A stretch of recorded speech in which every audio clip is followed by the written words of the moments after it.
अस्सलाम वालेकुम नाज़रीन, इदारे न्यूज़ से मैं हूं माहा खान। आज हम बात करेंगे कोरोना वबा की उस दूसरी लहर के बारे में जो कि एक इंतहाई ख़तरनाक शिद्दत के साथ दोबारा से आई है और जो बहुत जल्द लोगों को अपनी लपेट में ले रही है। कैसे बचा जा सकता है कोरोना की इस वबा से, कैसे अगर एक आम इंसान को हो जाए तो वो अपने आप को महफूज रख सकता है और इस वायरस को फैलने से रोक सकता है, इस हवाले से हम बात करेंगे।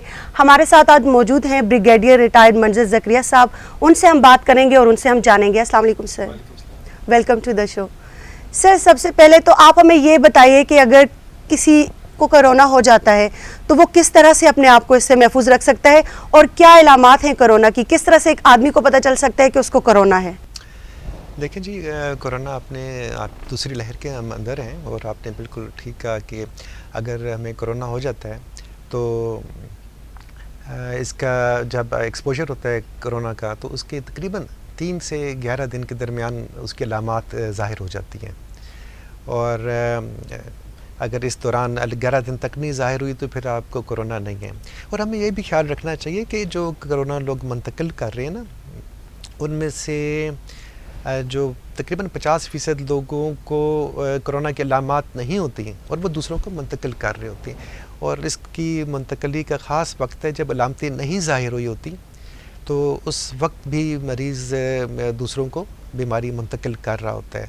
तो इसीलिए इसकी जो प्रिकॉशंस हैं, जो सेहतमंद लोग हैं उन्होंने भी एक दूसरे से फासले पे रहना है, क्योंकि सेहतमंद आदमी भी कोरोना मुंतकिल कर रहा है। यह हमें ख्याल रखना ज़रूरी नहीं कि जिसमें अलामतें हों। और इसकी अर्ली अलामतें आपने कहा कि क्या होती हैं, तो बुखार, गले में दर्द, जिस्म में दर्दें और ख़वातीन में ख़ास तौर पे loss of sense of smell चली जाती है, मुंह का जायका चला जाता है, औरतों में ज़रा ज़्यादा जाता है।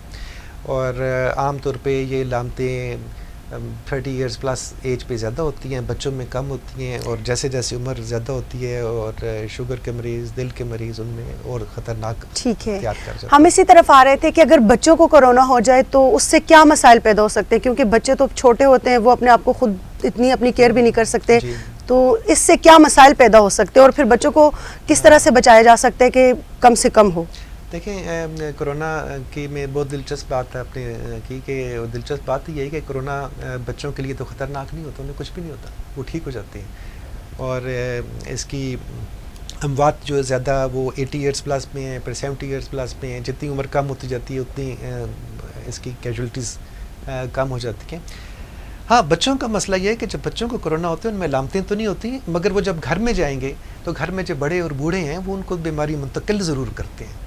तो जब उनको मुंतकिल करेंगे तो उनको बीमारी होगी और वो उनके लिए ख़तरा हो जाता है। तो हमें बच्चों को कोरोना से इसलिए बचाना है कि वो बड़ों को मुंतकिल ना करें। ठीक है।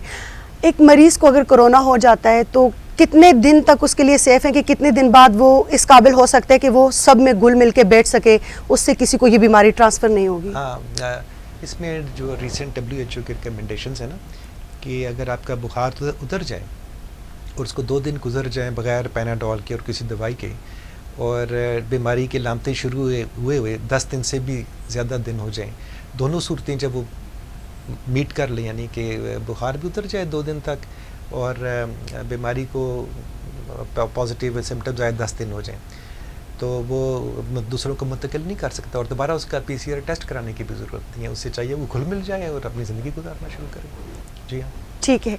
अब हम आते हैं इस जानिब के, जैसे आप भी जानते हैं, मैं भी जानती हूँ कि सरकारी अस्पतालों का तो इस वक्त ये हाल है कि वहाँ पर किसी एक सिंगल पेशेंट की भी जगह नहीं है। फिर लोग मजबूरन अपनी जान बचाने की खातिर प्राइवेट हॉस्पिटल्स का रुख करते हैं। लेकिन जैसे कि हम सभी जानते हैं, अनफॉर्चुनेटली हमारे मुल्क का निज़ाम इतना अच्छा नहीं है कि यहाँ पर रहमदिली के साथ कुछ चीज़ें कम की जाएं, बल्कि जब कोई मुश्किल टाइम आता है, जो मेरा पर्सनल ओपिनियन है कि वो उसका फ़ायदा ही उठाया जाता है। तो प्राइवेट अगर कोई कोरोना के मर्ज़ का इलाज करे तो बहुत एक्सपेंसिव इसका ट्रीटमेंट है। तो एक आम आदमी को अगर कोरोना हो जाए तो वो किस तरह से अपनी ज़िंदगी बचा सकता है? देखें, अगर घर में किसी को कोरोना हो जाता है तो मेरा मशवरा ये होगा कि घर के अपने हालात होते हैं, मगर बेहतर है जो हमारा सोशो इकनॉमिक सेटअप है, गरीब मुल्क है, मेरा उसमें मशवरा होगा कि मरीज़ को, ये बिल्कुल मेरा ज़ाती मशवरा है कि घर में रखें, उसे आइसोलेशन में रखें। और टीवी पे और रेडियो पे जो बार बार कह रहे हैं, 2-3 तो चीज़ें हैं, आपने नकाब पहनना है और हाथ धोने हैं और 6 फुट का फासला रखना है। सिर्फ ये 3 चीज़ें करें तो वो मरीज़ किसी और को मुंतकिल नहीं कर सकता। ٹھیک ہے. اور کیا کریں گھر میں دیکھیں میجورٹی جو لوگ ہوتے ہیں نا زیادہ تر کو تو مائلڈ ڈیزیز ہے, ہلکی سے بخار ہوتا ہے جس سے میں درد ہیں کھانسی اور وہ ٹھیک ہو جاتے ہیں, انہیں اسپتال جانے کی بھی ضرورت نہیں ہے.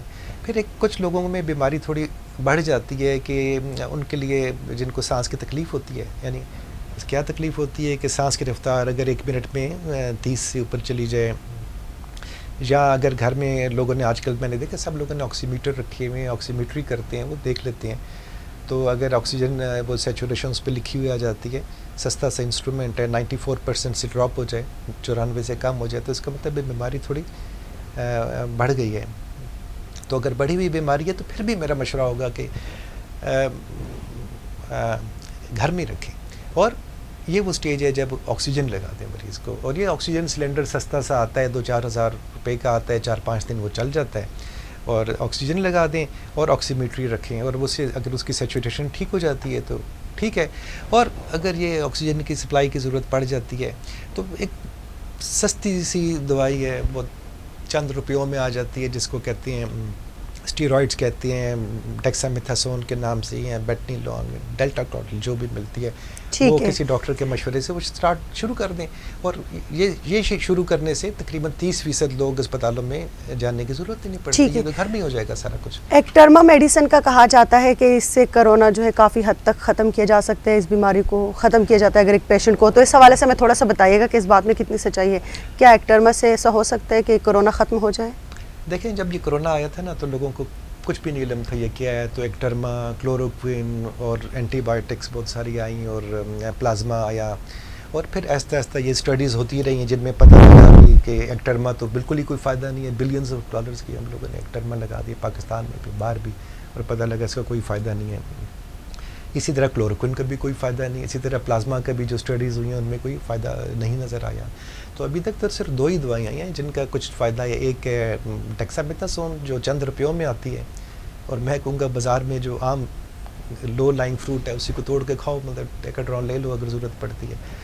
اور دوسری ریمڈیسیویر ہے جو تقریباً ارلی سٹیج میں بیماری کی یہ دوائی افیکٹو ہے, اور تقریباً اس کی پرائس تھوڑی زیادہ ہے, اور وہ بھی ہر ایک کو نہیں لگانی. جو ہائی رسک ہیں, جو ڈائبٹک ہیں, اولڈ ایج ہیں, جن کا سانس کی زیادہ تکلیف ہو رہی ہے, ان کو لگا دیں. ہاں اس کی پرائس زیادہ ہے 50-60,000. آپ کا سوال ایکٹرما کے بارے میں تھا, یقیناً اس کا کوئی فائدہ نہیں. تھینک یو سو مچ سر, آپ کا بہت بہت شکریہ. جی ناظرین, تو اس طرح کی مزید ویڈیوز دیکھنے کے لیے ہمارے چینل کو سبسکرائب کرنا مت بھولیے گا, ویڈیو کو لائک, کمنٹ اور شیئر کیجیے گا. Stay tune.